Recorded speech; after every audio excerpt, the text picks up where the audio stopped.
जल्दी से आ जाओ। देखो भैया, सबसे पहले अगर तुम्हें अंग्रेजी पढ़ना है ना, उसके लिए एक सिंपल सा काम कर लो। भाई कलम कौन ले गया?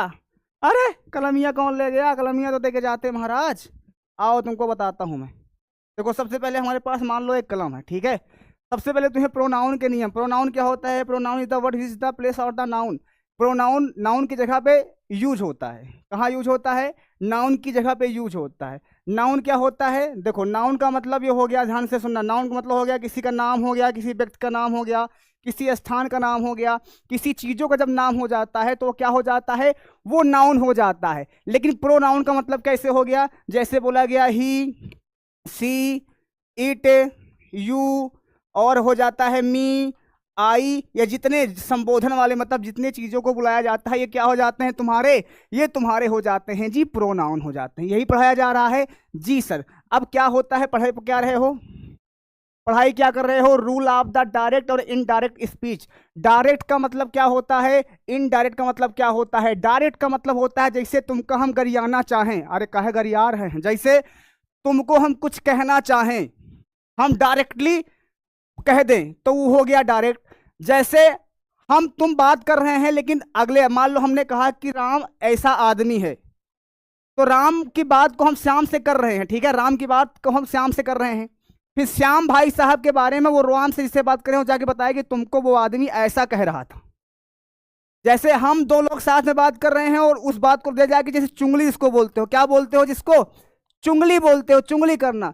जब दूसरी के बाद जाके दूसरा आदमी किसी दूसरे को बताता है तो वो होता है इनडायरेक्ट। डायरेक्ट का मतलब हुआ कि सामने सामने हम यहाँ निपटा दे, हो गया डायरेक्ट। समझे का बबुआ? समझे कि नहीं समझे? हाँ। अब डायरेक्ट का मतलब क्या होता है? जैसे इसकी एक साड़ी बनती है, क्या बनती है? इसकी एक साड़ी बनती है। क्या बनती है साड़ी? हम बता देते हैं तुमको। हम जब पढ़ाई करते थे ना तो हमारे गुरु जी कुछ ऐसा बता रहे थे, रुकिया जी क्या हो रहा है जी, गाली दे रहा है। देखो जैसे हमने कहा एक्टिव वॉइस, पैसिव वॉइस और डायरेक्ट इनडायरेक्ट का बड़ा रूल आता था। सुनो यहाँ पे समझा देता हूँ तुमको। अरे गुरुजी आओ, कहाँ अपनी क्लास हमको थमा के भाग गए। केमिस्ट्री वाले टीचर अंग्रेजी पढ़ाएंगे तो हो गया। जैसे हमने कहा यहाँ पे कि राम, चलो राम, हाँ जी, एक बार ये सेशन को शेयर करो ओ भैया, सेशन को शेयर करो तभी अंग्रेजी हो जाएगी। या I can take English, I can fake English, I can lake English, because English is the very funny language. हमको अंग्रेजी बहुत आती है, इतना आती है पूछो ना, बाकी बोल दूंगा, समझ में मुझे भी नहीं आएगी। ठीक है जी, ठीक है, चलो जी आओ स्टार्ट करते हैं। सबसे पहले मान लो हमारे पास क्या है, जैसे दो कर्ता ने कर्म को ऐसा कुछ बताते हैं, उसमें हमको बहुत ज्यादा आता होता नहीं है, तो हमने तुमको बताया कि एक बात को ध्यान से सुन लो। जब हम एक्टिव वॉइस और पैसिव वॉइस करते हैं, देखो दोनों को हम याद कैसे रखते थे, एक एक्टिव वॉइस पैसिव वॉइस होता है और एक होता है डायरेक्ट और इनडायरेक्ट। ठीक है, तो जैसे हमने एक्टिवाइज किया, समझो दोनों को मैं अंतर बताता हूं, दोनों को कैसे याद रखा जाता है। जैसे हम याद रखते थे ना वैसे तुमको याद करना चाहिए। ठीक है जी, कैसे याद करते थे? जैसे हमने कहा कि राम सेज, ध्यान सुनना यहाँ पे, राम, राम सेज। आपको पता होना चाहिए कि प्रेजेंट वंचन में कोई चीज होता है कि उसके बाद कामा, इन्वर्टेड कामा के अंदर कुछ लिखते थे ना कि ही, मान लो लिखा हमने he is a good boy, क्या लिखा? He is a good boy. देखो भाई बहुत ज्यादा हमको आता होता नहीं है, he is the good boy. अब ध्यान सुनो, इसमें क्या क्या चेंज हो सकता है, क्या क्या नहीं हो सकता है। यहाँ पे देखो दो चीज होता है, एक रिपोर्टिंग वर्ब होता है, एक रिपोर्टेड स्पीच होता है। यही होता है कि नहीं होता है? जल्दी बताओ, तब पढ़ा के फेंक देंगे हम। जी सर, यही होता है कि नहीं होता है? एक रिपोर्टिंग वर्ब होता है, एक रिपोर्टेड स्पीच होता है। अरे नहीं नहीं नहीं, ऐसा कुछ नहीं है, ऐसा कुछ नहीं होता जी, थोड़ा बहुत आता है हमें। हाँ थोड़ा बहुत आ जाती है, थोड़ा बहुत, ज्यादा नहीं आती है। अरे तिवारी, अरे तिवारी आओ। कलीन भैया आ जाइए कलीन भैया, हमारे कलीन भैया आ रहे हैं। आ चुका हूँ तो क्या हुआ सर, पाप थोड़ी ना होगा। ये देखिए हमारे कलीन भैया, हमारे कलीन भैया आ गए हैं। आप बढ़िया है सर। अरे नहीं सर, मोटो होता है मतलब? अच्छा। हम्म।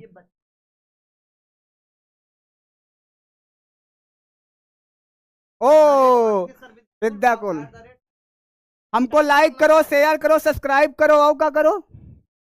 दबा के ठोको लाइक। ऐसा बोलता है ना वो, कैसे बोलता है सर? और एक शायरी बोलना चाहता था लेकिन मुझे याद नहीं आ रही। अपनी क्लास में बोलूंगा क्योंकि अपनी क्लास के लिए तैयारी करता हूँ। सर के क्लास में बोल दूंगा, सर के क्लास में बोल दूंगा तो दिक्कत हो जाएगी।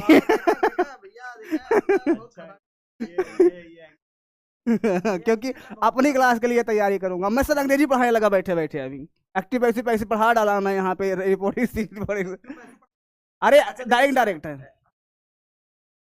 देखो डायरेक्ट सुनो, डायरेक्ट इनडायरेक्ट ऐसे समझ लो जैसे हम सुमित सर की बुराई करें, इनसे बोले कि सुमित सर ऐसा आदमी है, इनसे कहा तही तो ई अगर ये जाए कि सुमित सर से कोनो बात का बताए दी है तो वो इनडायरेक्ट हो जाए ना। अगर सुमित सर से डायरेक्टली बोल देवे तो डायरेक्ट हो जाए। यही बात होती ना सर, डायरेक्ट डायरेक्ट का भैया। ठीक है, मोटा मोटी अरे भैया हमको ज्यादा आता नहीं है। हाँ जी।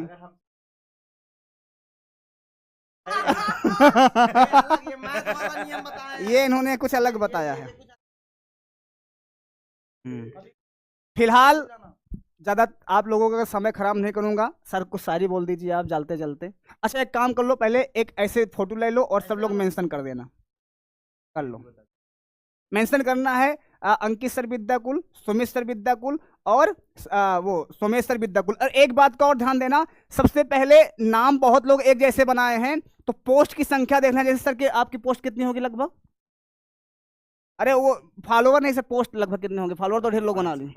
500 सर की पोस्ट होंगे और हमारे सर 400 से 450 ज्यादा पोस्ट होंगे। वही है रियल। बाकी मैंने देखा कुछ लोग तो ऐसे है ना, हम ज्यादा फॉलोवर लेके हमारे नाम रखे हैं भैया, इस बात का ध्यान देना। हाँ बस बस वही चीजें हैं। सोमेश सर विद्याकुल तो थोड़ा सा पोस्ट, क्योंकि एग्जैक्टली पोस्ट कोई नहीं कर सकता है, बाकी सब कुछ तो कॉपी कर सकता है, तो इस बात का ध्यान देना। ठीक है बच्चा पार्टी, चलो सबको बहुत लाभ क्या बोलते हैं, लव यू। हम तुमका इतना चाहते हैं, इतना चाहते हैं, इतना चाहते हैं, उतना कभी किसी को चाहे नहीं है। अगर उतना किसी और को चाहे होते तो कभी हम इसको चाह ही ना पाते जो यहाँ पे हैं, है ना सर जी। चलिए जी, नमस्ते जी, Sat Shri Akal ji, thank you, I love you. सब लोग बढ़िया खूब तरीके से अच्छे से पढ़ो। देखो हमारी जमान लहड़ भड़ हो रही है, तरीके से पढ़ो। बाकी जब दिक्कत हो जाएगी तो फिर अपनी प्रॉब्लम को भैया सह लेना, हम नहीं सह पाएंगे तुम्हारी प्रॉब्लम को। ठीक है, पेपर का टाइम आ गया है।